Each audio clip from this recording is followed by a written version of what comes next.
Yun, ito na nga ano, mga kababayan, ano, kitang-kita sa video, ano, yung mga ngiti nitong si Speaker Martin Romualdez, ano, habang ini-interview itong si Pangulong Bongbong Marcos, ano, tungkol ito sa impeachment, ano, na isinusulong laban kay Vice President Sara Duterte. Sa tingin ninyo kaya mga kababayan, hindi kaya talaga gusto rin itong si Pangulong Bongbong Marcos na ma-impeach itong si Vice President Sara Duterte? Kasi nga, tingnan nyo yung reaction nitong si Tambaloslos, ano, habang ini-interview itong si Pangulong Bongbong Marcos. At ito namang kanyang legal counsel na si Manong Johnny. Tandaan na ito mga kababayan, dapat sana natin itong respetuhin. Kaso nga lang, ano, ay talagang binabalahura din niya yung ginawa ng Iglesia ni Cristo, yung National Rally for Peace para nga sa kapayapaan. Pero ayon kay Manong Johnny, delikado daw yung ginawa ng Iglesia ni Cristo. Baka gusto daw, no, na baguhin yung konstitusyon ng Iglesia ni Cristo. Hindi naman itong si Manong Johnny. At hindi naman tayo naniniwala na hindi alam nitong si Pangulong Bongbong Marcos yung mga, kahit hindi pa ipinalabas yung salaysay ni Manong Johnny. Hindi ako maniniwala na hindi alam ni Pangulong Bongbong Marcos na magsalita ng ganun itong si Manong Johnny, mga kababayan. At balita nga din natin, napilitan lang naman itong si Pangulong Bongbong Marcos na magsalita, magpasalamat sa Iglesia ni Cristo dahil nga wala na daw choice. Talagang magpapasalamat na lang siya. Dahil nga tutuligsayin siya, babanatan siya, at baka nga hindi na matapos yung kaniyang termino, ano. Kasi nga mayroon pa tayong naririnig. Di pa naman sigurado to, naririnig lang natin. Magagalit naman yung mga ibang nagsasabi ng mga Iglesia ni Cristo. Hindi ko naman sinasabi, naririnig pa lang natin sa mga balita na ito na mayroon pang kasunod na rally. Hindi pa naman confirm. Haka-haka pa lang yan. Tingnan natin, kasi noon din sinabi natin na magkaroon ng pinakamalaking pagtitipon yung Iglesia ni Cristo. Sabi din ng iba, fake news daw dahil wala naman daw ganun silang pinag-usapan. Pero nga, nangyayari na nung January 13, nung Lunes. O di ba, nagkatotoo, walang piki noon. Yun ang mga kababayan, ano, panoorin nyo itong video na ito, yung habang nagsalita itong si Pangulong Bongbong Marcos sa media. Ito namang si Tambaloslos ay ngiti ng ngiti. Siguro sinasabi niya kay Pitilla na, oy, hindi naman totoo yan sinasabi niya, no, ni Pangulong Bongbong Marcos. Kunwari lang yan, para ba hindi magagalit yung taong bayan. Utot ninyo, mga hinayopa kayo. Ito na nga, mga kababayan, wag na natin itong patagalin.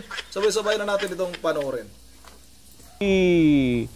Dating senador at ngayon po ay Presidential Legal Counsel Juan Ponce Enrile. Ang kanyang reaksyon, ang sabi niya, can the INC, ito pula, yung una, as a nation and a state, bilang bansa at isang estado, we will incur, tayo daw po ay magkakaroon ng very detrimental precedent if we follow the logic implicit in the INC rally that they mounted. Ang ibig sabihin nun ay magkakaroon daw ho tayo ng hindi maganda o mapaminsalang mga pangyayari kung susundin natin yung lohika ng ginanap na rally. Talaga naman, are we prepared? Eto na. Handa daw ba tayo and ready to face the long-term consequences of that INC move? Handa ba tayong harapin ang anumang resulta nitong ginawa na mas pangmahabahang consequence ng INC move? Parang sa tanong niya ito ay hindi kailangan ng sagutin. Parang ini-imply niya na una, may masamang epekto ito sa bansa. Pangalawa, long term at hindi handa ang Pilipino para ito ay mangyari sa atin. Baka nga hindi tayo handa sa kapayapaan at sa pagkakaisa. Baka yan ang gusto niya sabihin. Can the INC with all its members amend the Constitution or suspend any of its provision? Are we prepared to discard or sacrifice the value of rule of law for a person or group of persons? Impeachment is just a constitutional legal process to remove a government official from his office if there is a ground and evidence to support it. The impeached official is not going to jail by the mere fact of his impeachment. Ang problema, sa kaya nakuha ni Enrile na gusto nating baguhin ang konstitusyon. Gusto natin na salungain ang rule of law. Hinala ko lang. Siguro dahil medyo may edad na si Enrile, baka ang naisip niya ay noong 1986. O naalala niyo, noong 1986 nagkaroon ng rally sa EDSA. At doon ay sinalungat nilang saligang batas. Hindi ba? Tinanggal nga nilang yung Constitution eh. Pinalitan ng Freedom Constitution. Baka yun ang naisip niya na gusto natin na palitan ng konstitusyon. Unang-una, wala pong ganon. Manong Johnny, walang ganon na ang layunin ng pagtitipon ay i-amend ang konstitusyon o hindi na sundin ang rule of law. Napakalinaw naman, title pa lang, National Rally for Peace. Ang katunayan, mismong ang presidente ay natuwa dun sa rally. Pati ng Vice President, pati ng Senate President. Mukhang meron lang hindi isang natutuwa eh. Anong sagot ng Malacanang? Sinabi mo nila, tama si Enrile, oo. Panganib nga yung ginawa nung INC. Babalikan ho natin mamaya. Ano ang sabi ng Malacanang sa reaksyong ito ni Juan Ponce Enrile? Ito na yung reaksyon ng Malacanang doon sa sinasabi ni Enrile na yung rally ng INC na yan ay mayroong hindi magandang epekto yan na pang matagalan. Kaya ba ng Pilipinas yan? Hindi ko na maintindihan. Ano kaya ang epektong hindi maganda? Hindi ba? Nagsulong ka ng kapayapaan, ng pagkakaisa, may hindi magandang epekto. Sabi ng Presidente, ayos yan. Sabi ng Vice President, salamat. Sabi ng mga senador, maganda yan. Ano kayang... Ito, ang sabi ho ng Malacanang, Executive Secretary Lucas Bersamin stressed that the President has always nurtured a culture of open ventilation of ideas within the Cabinet. Ang sabi niya ay ang Pangulo naman open sa iba't ibang idea sa gabinete. Yang sinasabi ni Enrile na yan ay isa lang yan sa mga maraming ideya. In this way, policy making is enriched. Mas nagiging maganda daw ang paggawa ng mga policy by diverse views, iba't ibang mga pananaw, resulting in decisions distilled from a wealth of varied experiences, different disciplines, and special expertise of those who contribute. It is in this spirit that Secretary Enrile came forward with his views. Ay ginagalang nila yung, siguro dahil naman legal counsel at medyo may edad na, okay lang, hindi naman nila sinansala si Enrile at inopen lang nila. Pero eto ang tanong, naniwala ba ang Malacanang, ang Pangulo, na mayroong masamang epekto yung rally ng Iglesia ni Cristo? Na ito ay may pangmatagalang hindi magandang epekto na hindi handang harapin ng mga Pilipino? Eto ang sagot. Nonetheless, eto pa. While Enrile's thought may carry weight and are always valued, his views are one of many that the President seriously consider. Nonetheless, eto na, the President's stand on the issue concerned remains unchanged. O hindi ho nagbabago ang pananaw ng Pangulo. At yan hong pananaw na yan lang naman ang sinuportahan ng rally dahil sabi ng Pangulo, walang magandang epekto ang impeachment sa kahit sinong Pilipino. Saan ba nagsimula yan? Ano ba yung stand na yun? Yung the President stand on this issue concern remains unchanged. Alin ba yung hindi nagbagong yon? Eto, ulitin natin. Eto ang posisyon ng Pangulo sa impeachment na sinabi lang natin na naniniwala tayong hindi nga maganda yan sa bawat Pilipino. Kaya kailangan magkasundo tayo, magkaroon ng kapayapaan. Ayun ang nakapayapaan. Pakinggan ho natin muli para malinawan ng pilit na hindi isinasali itong statement ng Pangulo. Ang tinuturo lang yung rally. Pakinggan po natin muli. This is not important. This does not make any difference to even one single Filipino life. So why waste time on it? What will happen to if somebody files an impeachment? It will tie down the House. It will tie down the Senate. It will just take up all the time, and for what? For nothing. For nothing. None of this will help improve a single Filipino life. As far as I'm concerned, it's a storm in a teacup. Posisyon ng presidente noon at ngayon at hindi nagbago yan. Kahit pa sinabi ni Enrile na kanyang legal counsel na naku, masama yan. Yung paano naging masama? Presidente mismo may sabi, di ba? O hindi ba? Mga babayan, dapat siguro sila mag-usap.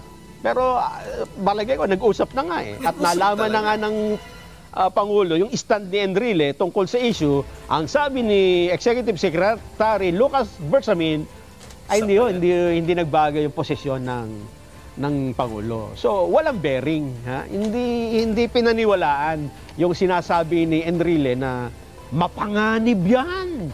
Hindi handa ang Pilipinas. Siguro naisip niya yung nangyari noong 1986. Kasi kung minsan pagka medyo nagkakaedad, nagkakahalo-halo na yung memory.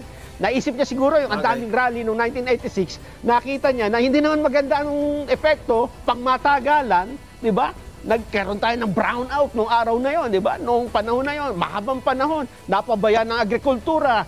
Hanggang ngayon, ang mahal ng singil sa kuryente, nagmahala ng presyo ng bilihin, baka yung sumaksak sa utak niya eh. Kaya naisip niya na, no, rally, hindi maganda yan. Magkaiba ho kasi yung 1986 sa 2025 rally. Ha?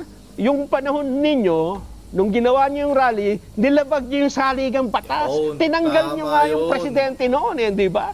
Ang rally ngayon ay kaiba, kabalintonaan, kabaligtaran. Ito gusto magkasundo, magpatuloy ang maganda pamamahala. Hindi ho ba? Tama. Nagkaintindihan na tayo. Ang video, makita natin. Video to, Ipakita mo nga ulit direct. Ayan, o. Yan. Oh. Si ano yan? Pwede bang i-post yan? Pagka pakipost mo nga, post. Ayan. Sino ang nasa likod ng Pangulo? Reporter, yung babae. Hindi. Yun, yung isa. Na nakabarong din. Ayun, si Speaker. Ayun. Kabulungan niya si Petilla yun, di ba? Jericho Petilla. It is, yung nasa likod. Yes, oo. Tinatanong ba, totoo ba yung sinasabi ng Pangulo na hindi na natin itutuloy dapat yung impeachment? Sabi Ano sabi? Magsasalita yan eh. O sige, tuloy mo. Wala lang sa ituloy. Play. Ano sabi? Tama ba? Humingiti lang eh. Oo. Wala Sabi niya, wala na yung mga kongresista. Hindi na dumalaw. Tatakot na raw ata, no? Hindi. Di ba? Ano mabasa mo? Ikaw nakakabasa ka ng bibig eh. Lagi kasi sila magkasama ng Pangulo. Yun na. Talaga namang araw-araw, Booking na lagi kayo. kayo magkasama, ha? Sinasabi ng presidente yung gusto niya. Oo. Tapos pagdating ng panahon, magkaiba kayo ng isipan, di ba? Oo. Ang sabi ng Pangulo, wala nang pag-asa yan, impeachment, wala nang quorum. At Mads, saglit lang, standby lang Mads, 1 minute. Kasi kahapon, bagamat na lumabas na rin sa mga balita, Nelson. Oo. Di ba yung pinost ni Manong Johnny? Oo. Ano ha? May inilabas din po na pahayag ang Malacanang. Ito binasa ko rin balita kayo ng umaga. At pinagdidiinan po nila, Nelson ha? Sabi nila, wala umanong kinalaman ng Malacanang sa mga naging pahayag po ng dating Senate President Juan Ponce Enrile at ngayon po ay Presidential Legal Counsel kaugnay ng malawakan at matagumpay na National Rally for Peace na pinangunahan po ng Iglesia ni Cristo. Ang inilabas pong statement ni Executive Secretary Lucas Bersamin at idiniin nito, Nason. Hindi lang basta idiniin, kundi ipinagdiinan nito na mananatili pong hindi nagbabago ang paninindigan ng Pangulong Ferdinand Marcos Jr. na hindi niya sinusuportahan ang impeachment laban kay Vice President Sara Duterte. Yun ang mga kababayan, totoo din naman kaya yung gusto nitong si Pangulong Bongbong Marcos. Nakita nyo naman yung reaksyon nitong si Tambaluslos habang nagsasalita itong si Pangulong Bongbong Marcos na ganito, wala nang oras dahil mag-ieleksyon na, di na uusad itong impeachment laban kay Vice President Sara Duterte. Ayun naman bumubulong si Tambaluslos. Siguro binulong niya kay Petilla, maganda sila pagkatapos ng eleksyon kasi babalikan natin yan. At sigurado tayo na ito namang si Insan ay suportado tayo. Kunwari lang yan. Hindi naman totoo na ayaw niya nang ma-impeach itong si Vice President Sara Duterte. Totoo naman talaga yan mga kababayan. Gusto talaga. Dahil nga alam nyo na gusto nilang tumagal dyan sa kailang kapangyarihan. Kaya gusto nilang matanggal itong si Vice President Sara Duterte dahil lalo-lalo na nagpahayag na itong si Vice President Sara Duterte na tatakbo bilang isang presidente ngayong darating na 28th presidential election. Lalong-lalo nang kinakabahan itong mga ito. Kaya itong video na ito, dito natin na booking mga kababayan, na lagi pala itong magkasama itong magpinsa na ito. Ay, imposible din naman pag nag-uusap sila lang, tapos yung pinag-usapan nila, sige, impeach natin si VP Sara, tapos pagdating sa labas, iba yung mga binibigkas, mga sinungaling ika nga mga kababayan. Yun na dito na lang muna at bago tayo magtatapos ay mag-shoutout lang ako kay Ma'am Joyce ng Japan na talagang sumusuporta na siya ngayon kay Vice President Sara Duterte. Dati si Ma'am Joyce tagahanga ni Pangulong Bongbong Marcos yan O shoutout na rin kay Ma'am Berge Veralidios ng Pulilan, Bulacan at sa kanyang apo na si Dion at saka si Coco at saka sino ba yung isa, nakakalimutan ko lagi Tama karon din yung TV, si Martin Romualdez ang may kagawan ng buong kaguluhan sa gobyerno. Basahin ko to Maraming salamat gobyerno at buong bayan dahil sa kanyang desperate ambisyon na maging pangulo, pangalawang pangulo at prime minister ganoon. Kadesperado ang walang hiyang kawatan na taong ito. Kasabwat din si First Lady Lisa at PBB. Totoo naman talaga. Maraming salamat sa iyo, Idol Sinin Plasencia. Yun ang maraming salamat sa iyo, Sinin Plasencia. Maraming salamat sa inyong komento. At shoutout na rin kay Rio Bitara. Bakit di pa nakulong yan? Dalawang Rocky, sobra ng yaman, kami sobrang hirap pa rin. Sino? Bakit hindi pa nakulong? Yan si Rocky. Bakit nakukulong po? Yung mga gawa-gawang pugo na yan, sila lang naman yung nakikinabang. Tapos, ano naman nila kay dating Pangulong Duterte. Umpisa pa lang, alam ko na kung saan mapupunta yung investigasyon ng pugo. Alam ko na mapupunta kay Pangulong Duterte. At yung mga, siyempre, yung mga tauhan ni dating Pangulong Duterte, nadamay talaga para masira talaga ang mga Duterte. At shoutout na rin kay Dani Alunto. Shoutout Yun ang medyo mahaba na yung ating video. Shoutout muna natin ulit shoutout natin ulit itong mga nasa baba. Shoutout na rin kay Norma Francisco. Shoutout kay Inilito Delgado. Shoutout kay Mario Ducat. Mabuhay ka dyan ito, Rigardisio. Ano yung pamilya? Tama. Kung ano mo yan, tawag ito. Yan yung pananaw mo. Tama, yung kanyang pamilya, sana mabuhay. Si Tore, iwan ko lang kung mabubuhay. Shoutout na rin kay Marisa Panta. Shoutout kay Ruel Galardo. Shoutout kay Edmond Quinca. Shoutout kay Hilda Bornal. Shoutout na rin kay Badiri Apas. At kay Joselito Agayan. Kay Joe Pasiol. At kay Janet Para. At kay Ragi Galino. Yun ang habol natin si Perlito Pabli at si Mitoy at si Mary Kalalang. Yun ang dito na lang muna. Once again, this is Ronnie TV mo. Ingat lahat. God bless bawat isa sa